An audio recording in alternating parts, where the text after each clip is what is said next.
الحمد لله الذي هدانا إلى صراط مستقيم والصلاة والسلام على سيد الأنبياء والمرسلين۔ اللہ رب العالمین نے قرآن کریم میں 90 مقامات پر صبر کا ذکر کیا ہے۔ تقریباً قرآن کریم میں 90 مقامات ایسے ہیں جہاں پر اللہ تعالیٰ نے صبر کا ذکر فرمایا ہے۔ صبر کی اہمیت شریعت محمدیہ صلی اللہ علیہ وسلم میں بہت زیادہ ہے۔ تقریباً یہ صبر والی صفت اللہ نے ہر نبی میں رکھی ہے۔ جتنے بھی انبیاء تھے وہ سارے کے سارے صبر کرنے والے تھے، اور جتنے بھی انبیاء ہیں انہوں نے عملی زندگی میں صبر کر کے اس کا ایک نمونہ بتایا ہے۔ نبی کریم صلی اللہ علیہ وسلم کی جو مکی زندگی ہے اس میں صبر ہی صبر ہے۔ اس کے بعد اللہ رب العالمین نے قرآن کریم میں جو پیغام محبت دیا ہے صبر کرنے والوں کے لیے، کہ اللہ رب العالمین نے فرمایا واللہ یحب الصابرین، کہ صبر کرنے والوں کو اللہ اپنا محبوب بنا لیتا ہے۔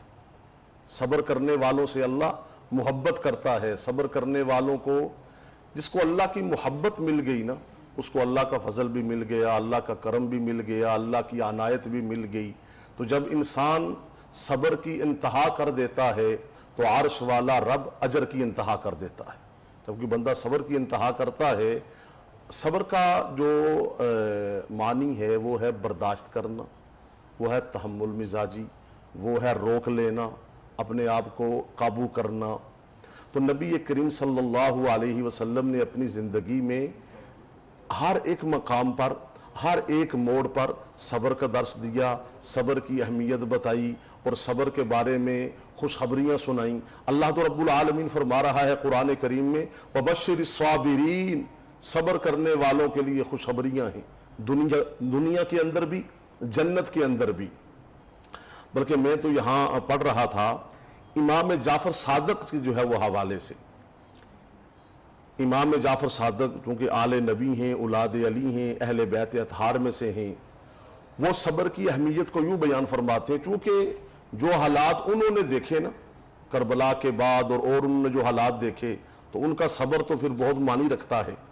امام جعفر صادق فرماتے ہیں کہ جس طرح جسم میں سر کی اہمیت ہے، اگر بندے کا سر نہ ہو تو پھر وہ ہاتھ پاؤں یہ چیزیں کوئی معنی نہیں رکھتی۔ فرمایا جس طرح جسم میں سر کی اہمیت ہے، اسی طرح اسلام اور ایمان میں صبر کی اہمیت ہے۔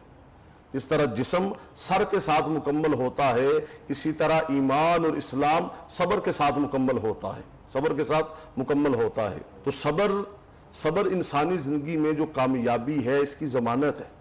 اور آپ دیکھیں نا، آپ جتنے بھی نیک اعمال کریں گے، نماز پڑھنے پر نیکیاں ملتی ہیں، روزہ رکھنے پر نیکیاں ملتی ہیں، حج کرنے پر نیکیاں ملتی ہیں، کسی بندے کے پاس استطاعت ہے زکوٰۃ دیتا ہے تو اس کو نیکیاں ملتی ہیں، کوئی بندہ صدقہ خیرات کرتا ہے تو اس کو نیکیاں ملتی ہیں۔ مگر صبر وہ عبادت ہے کہ جو بندہ صبر کرتا ہے اس کو نیکی نہیں ملتی، اس کو ان اللہ مع الصابرین، اس کو اللہ خود مل جاتا ہے۔ اللہ کہتا ہے میں صبر کرنے والوں کے ساتھ ہوں۔ اور مولا علی بن ابی طالب نے فرمایا رضی اللہ تعالی عنہ کہ صبر کرنے والوں کو کبھی کمزور نہ سمجھنا، صبر کرنے والوں کو کبھی کمزور نہ سمجھنا۔ پھر وہ آگے ارشاد فرماتے ہیں کہ جو بندہ خود بدلہ لے لے نا، خود بدلہ لے لے، ٹھیک ہے جی، اس سے نہیں ڈرنا چاہیے، اس نے خود بدلہ لے لیا۔ ہاں تو فرمایا جو بندہ بدلہ نہ لے بلکہ صبر کر کے اللہ پر چھوڑ دے، اس سے ڈرنا چاہیے، ٹھیک ہے۔ جو بندہ آپ نے چپیڑ مار دی، اس نے منہ سے زبان کہہ دی، بات کہہ دی، فرمایا اس سے نہ ڈرو، اس سے ڈرو جو صبر کر گیا، جو پی گیا، جو برداشت کر گیا۔ تو آج صبر کی ہمارے معاشرے کو، ماحول کو، سوسائٹی کو بہت زیادہ ضرورت ہے۔ نبی کریم صلی اللہ علیہ وسلم کی زندگی میں صبر ہی صبر ملتا ہے، صبر کا درس ملتا ہے۔ سیدنا ابو بکر صدیق ہیں، ان کی زندگی میں صبر ملتا ہے۔ سیدنا عمر فاروق ہیں، ان کی زندگی میں صبر ملتا ہے۔ سیدنا عثمان ذی النورین ہیں، ان کی زندگی میں صبر ملتا ہے۔ عثمان ذی النورین تو وہ ہیں کہ مدینے کے اندر لوگ آئے، ان پر حملہ آور ہوئے، جمعے کے خطبے میں کھڑے ہو گئے، انہوں نے کہا کہ میں آگے سے جواب نہیں دوں گا. ایک تو صبر، دوسرا یہ شہر جو ہے وہ مدینہ ہے، حضور یہاں آرام فرما ہے. اچھا، پھر حضرت علی ابن ابی طالب رضی اللہ تعالی عنہ، مولا علی کی زندگی میں صبر ہی صبر ہے. ان کی زندگی میں کیا ہے؟ صبر ہی صبر ہے.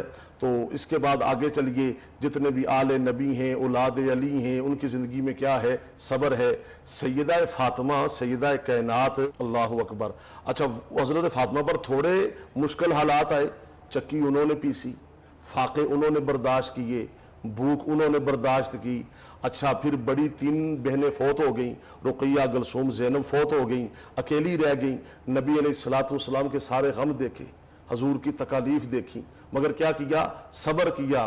کئی دفعہ ہاتھوں میں چھالے پڑے نا، تو گھر سے چلیں کہ اپنے بابا سے کہوں گی بابا مجھے کوئی خدمتگار دے دیں، کوئی غلام دے دیں.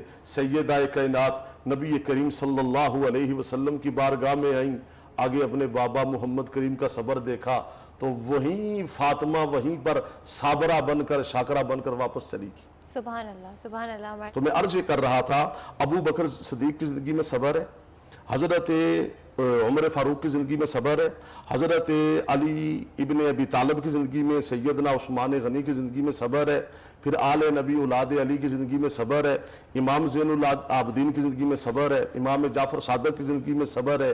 یہ لوگ سارے کے سارے صبر کے پیکر ہیں.